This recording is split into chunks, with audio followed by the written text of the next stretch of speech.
So, warm hello here at the beginning of our week, and happy to be back with all of you and have this chance to share the Dharma, the teachings, the meditation. So, one of the, I would say, most central features of early Buddhism, the Buddhism that you find in the teachings of the Buddha, as saved in the tradition we're in, the Theravadan Buddhism.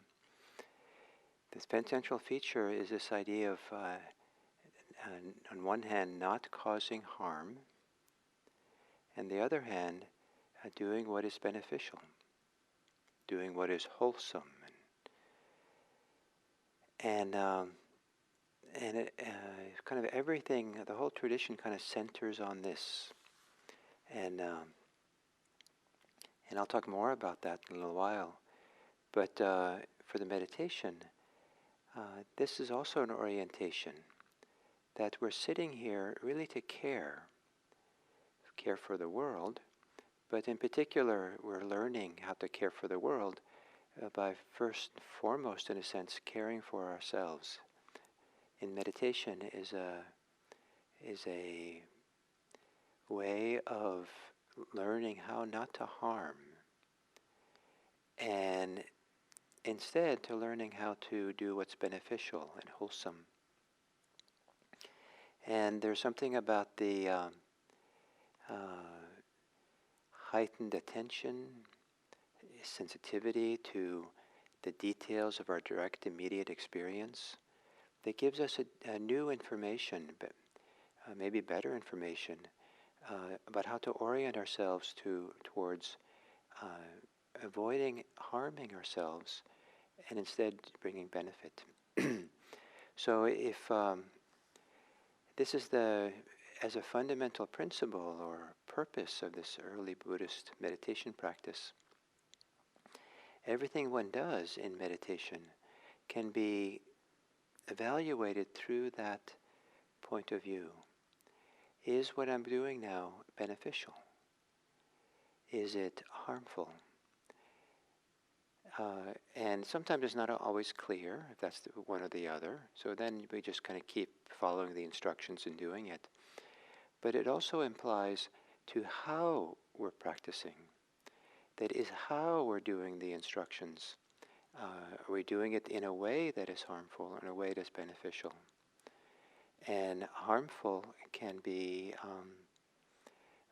too high expectations or being critical of oneself, and if one kind of wanders off in thought, to be angry with oneself. Those are all ways of harming oneself. Or having high expectations and insisting I have to have a certain experience and pushing and having greed for meditation experiences. Any kind of greed or attachment to what we're going to attain is a kind of self-harm. If it's not obvious now, part of what happens in meditation practice is we have a higher and higher sensitivity to where the harm is, where the stress is, and we learn to slowly let go of that and be able to come into greater and greater beneficial states. And it's transformative to do so. And we realize that the harmful ways in which the mind operates, the heart operates, are really not necessary. And that expending unnecessary energy, and that it's quite wonderful and appropriate to move into states of being that are beneficial. And if we want to care for the world, it turns out that the more we can learn to do this for ourselves, the more we have to offer the world, the more we have a way of meeting the world that does the same thing. So,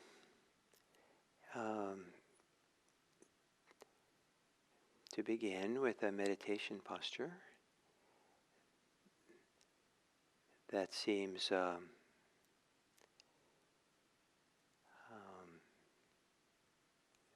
I see some messages that the sound is low. Yeah, I'll try to speak a little louder, and there might be some setting that later on we can adjust here. I don't know. So assume a meditation posture that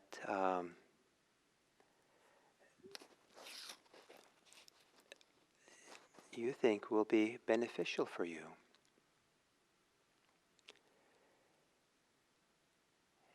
And what's beneficial includes what helps you to be attentive, aware, present. So there's a kind of attention through the body.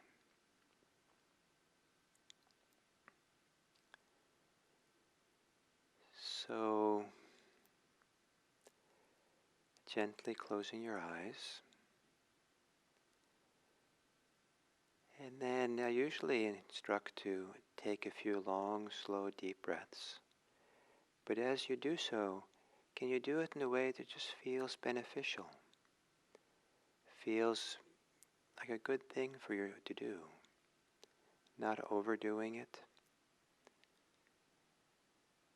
Deep inhale. Appreciating the full breath in.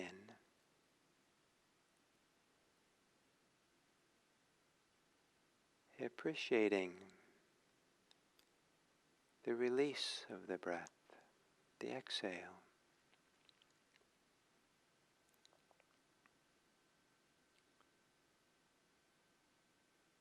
And then to let your breathing return to normal.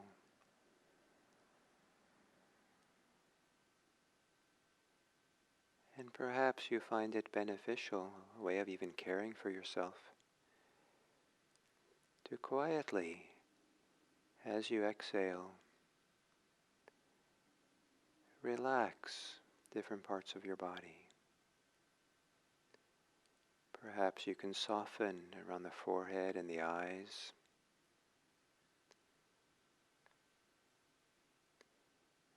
The eyes don't have to do any looking when we sit in meditation.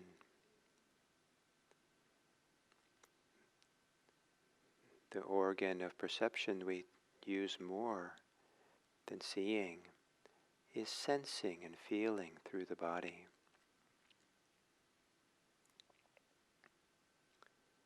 As you exhale, to relax the other muscles of your face.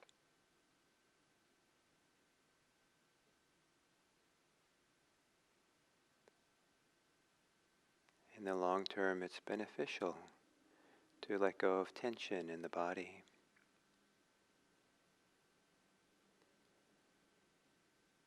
And if you can relax your shoulders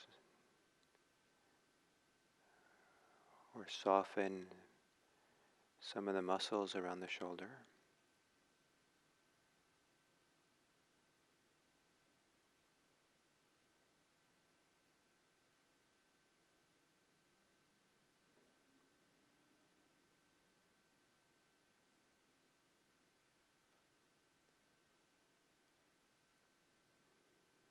perhaps softening the belly,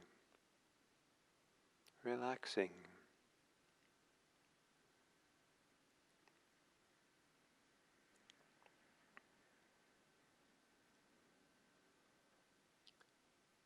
Perhaps as you exhale, to release tension in the arms and the hands.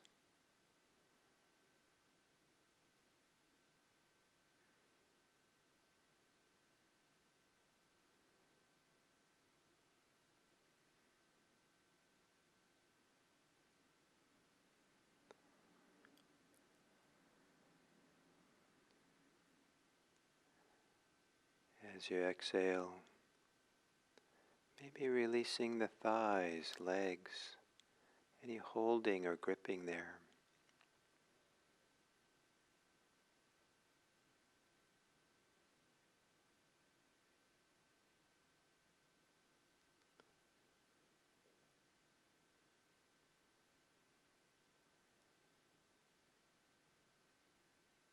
And then turning your attention more fully to the experience of the body breathing. There are many circumstances in life where one of the best things we can do for ourselves is to breathe consciously with awareness. It can be grounding and settling.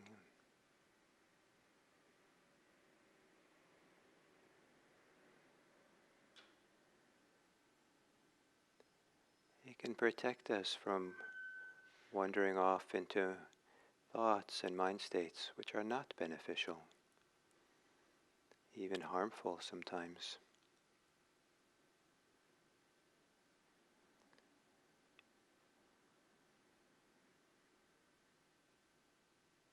The Buddha said that mindfulness of breathing brings great benefit.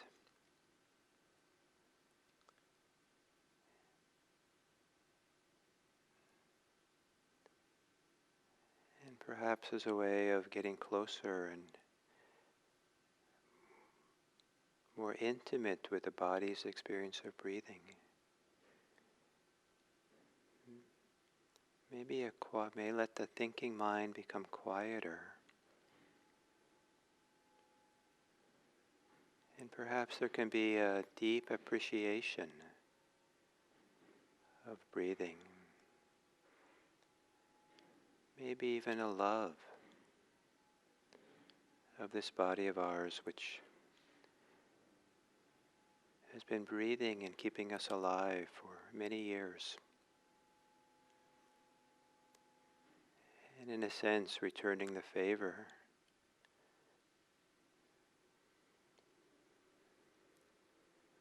by being present, acknowledging, experiencing fully the body breathing.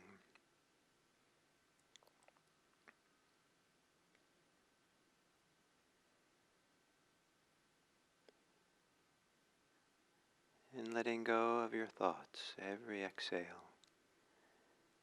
so you can better settle yourself on breathing in and breathing out.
And then as we come to the end of this sitting,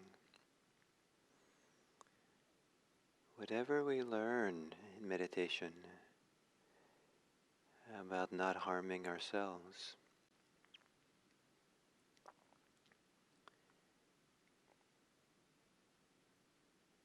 is directly learning something about not harming others.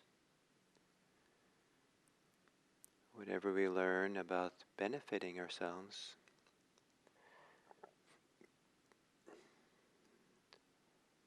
orienting ourselves to wholesome states of mind is directly related to our ability to have wholesome states of mind as we encounter other people, states of mind which are beneficial for them as well.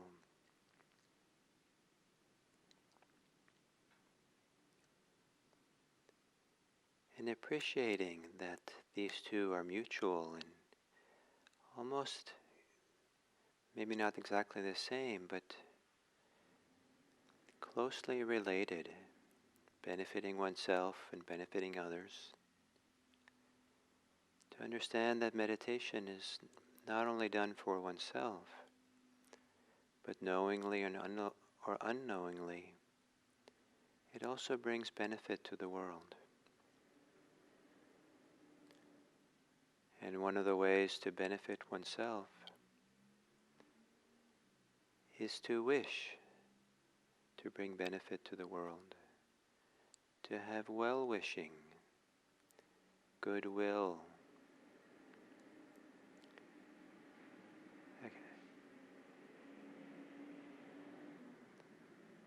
a simple care.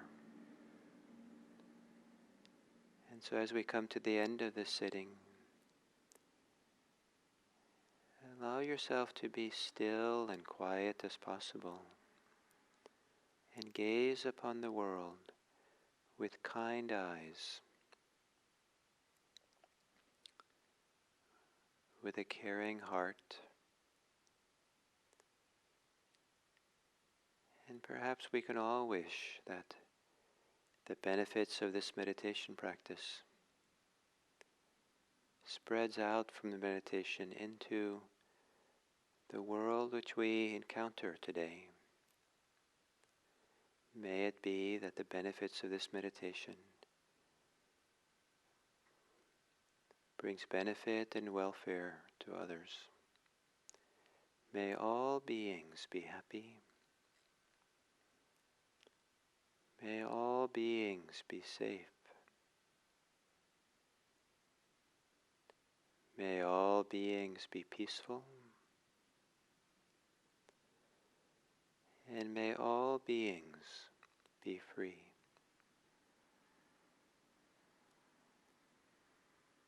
And may we contribute to this possibility.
So now there's sound. Sorry.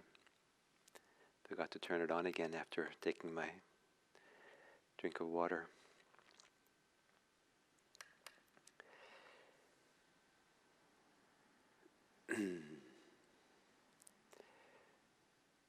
So I'm going to tell a semi-story as a beginning of this, and I call it a semi-story because what we often find in the discourses of the Buddha is we find the context is set up for the Buddha to teach, and that context is a little story about who the Buddha encounters in their situation, what they ask him, and then the Buddha responds, and so it's not really a full-blown story, but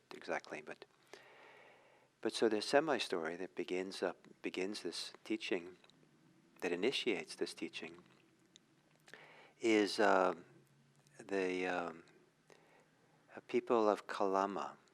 The Buddha has this very famous text called the Kalama Sutta, and for some people it's their absolute favorite discourse of the Buddha. And there was a wonderful Zen teacher by the name of Yvonne Rand, who is now dead, but she was very much involved in trying to address the ethical issues in Western Buddhism in the United States here in the 70s, 80s, 90s.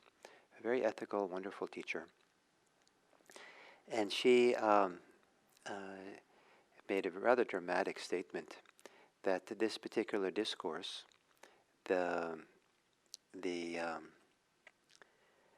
Kalama Sutta, everyone should have it tattooed on the inside of their eyelids.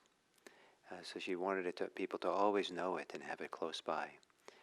And one of the reasons for this is that what I'm going to teach in a moment is a protection against some of the more dangerous ways that people can adhere to religious teachings. It doesn't have to be dangerous, but historically in human history, there's people that are here for these reasons can create tremendous problems.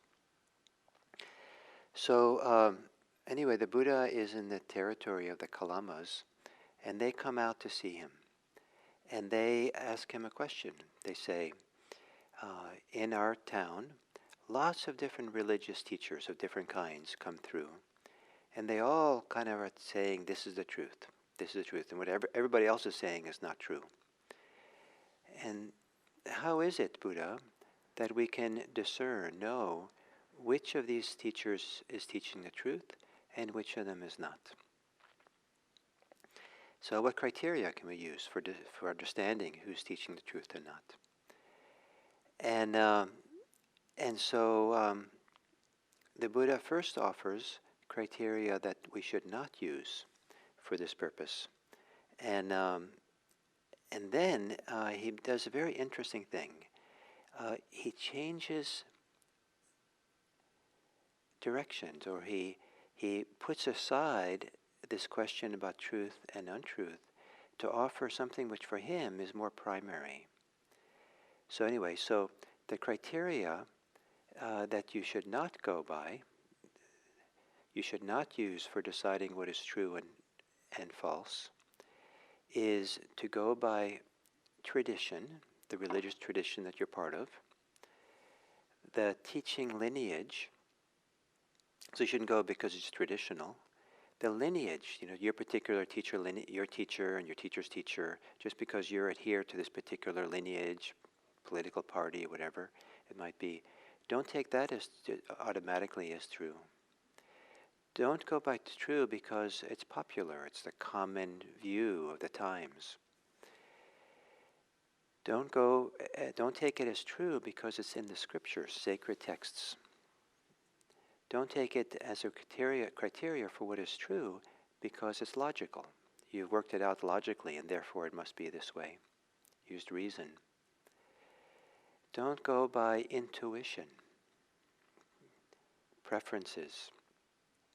And don't go by the reason of competence of the speaker. So a speaker who's very competent and eloquent and clear and seems to really understand what's happening, don't just simply believe it because you think that speaker knows. And then finally, don't believe something's true or untrue because the person saying it is your teacher. So at this moment, I'm your teacher, in a sense. I'm teaching and you're listening. So please don't take what I'm saying as either true or false. Just because I say it is not a reliable source to really know for yourself this is true or false. And in replying this way, before he replies this way, the Buddha says to the Kalamas, it's reasonable that you should have doubts about what is true and not true. So he really appreciates them. They're coming to him with this question.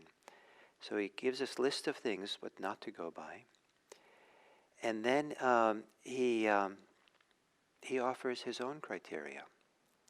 And so here, not the criteria for what is true or not true, but maybe this is implied.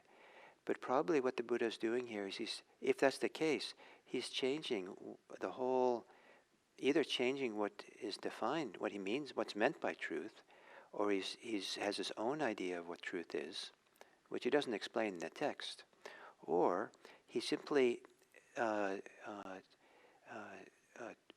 changing the flow of the conversation to be what he emphasizes, instead of focusing on what is true and not true. That what is religiously true and religiously not true, as statements, as beliefs, as something that's a little bit outside of oneself, that's not his interest. And rather, he says that here's the Buddha's criteria, is that is it harmful or beneficial? Both in and of itself, and also he says, does it lead to harm or does it lead to welfare? Is it wholesome or unwholesome?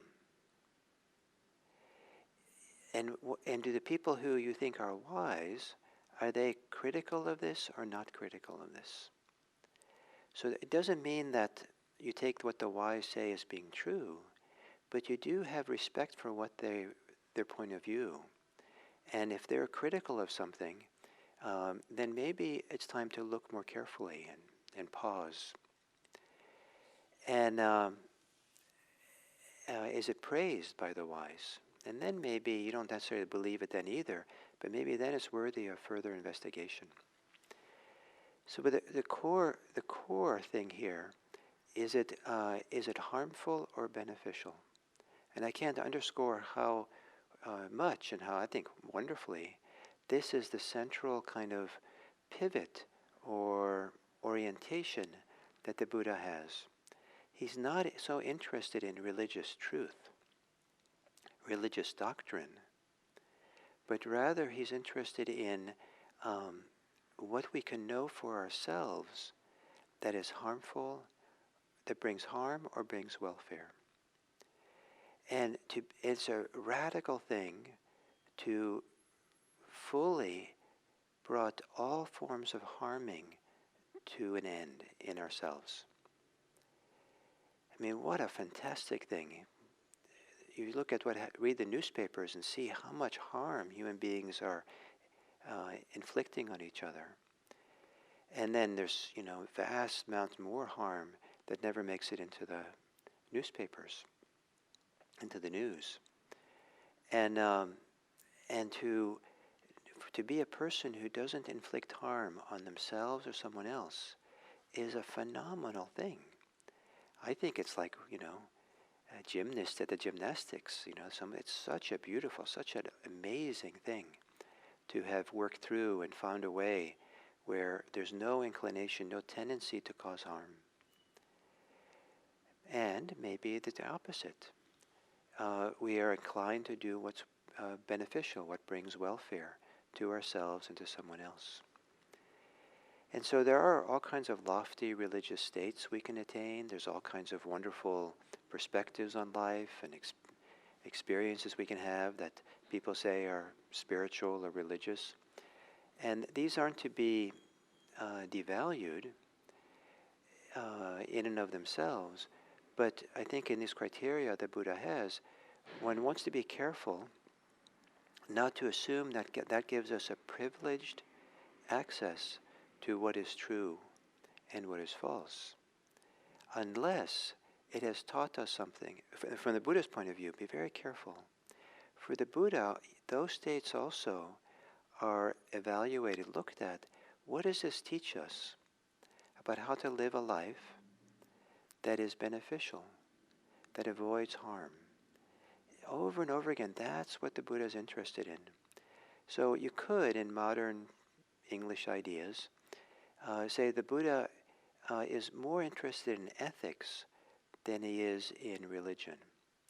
He's interested in how people act and how people behave, and to do so, both behave with our bodies, our speech, and also in our minds, that don't cause any harm. But what makes it kind of beyond ethics is the thoroughness in which the Buddha points to that's possible to do this.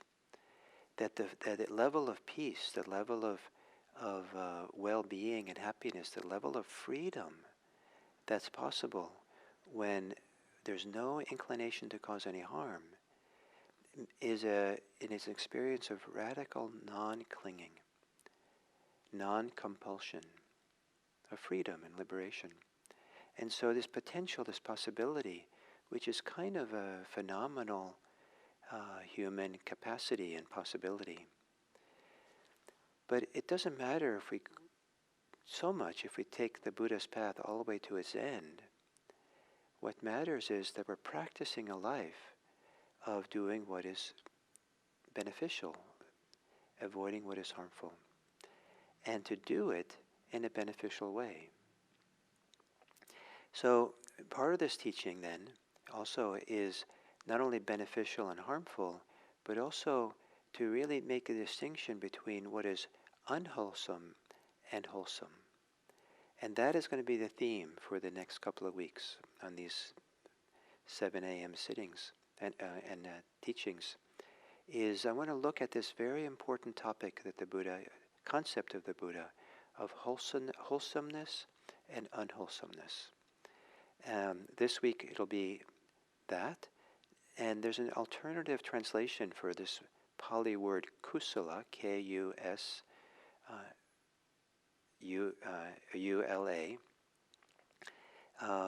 So sometimes it's translated as wholesome and unwholesome, and sometimes it's translated as skillful and unskillful. And for this first week, I want to look at it as wholesome and unwholesome, and next week as skillful and unskillful. And this is a pivotal orientation for all of the Buddha's teachings.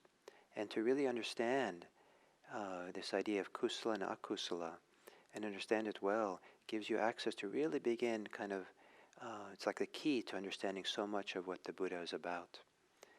And if you understand the two things together, the avoidance of harm and doing what is beneficial, and the notion of wholesome and unwholesome, then you're well on the way to discover what the Buddha is all about, independent of feeling that you have to know what is ultimately, religiously, and doctrinally true. You're on the way to become a person who is true in that they're free of the causes of harm and filled with these beneficial ways of being in the world. So that's introduction for what's coming up, and I look forward to our time together, and thank you.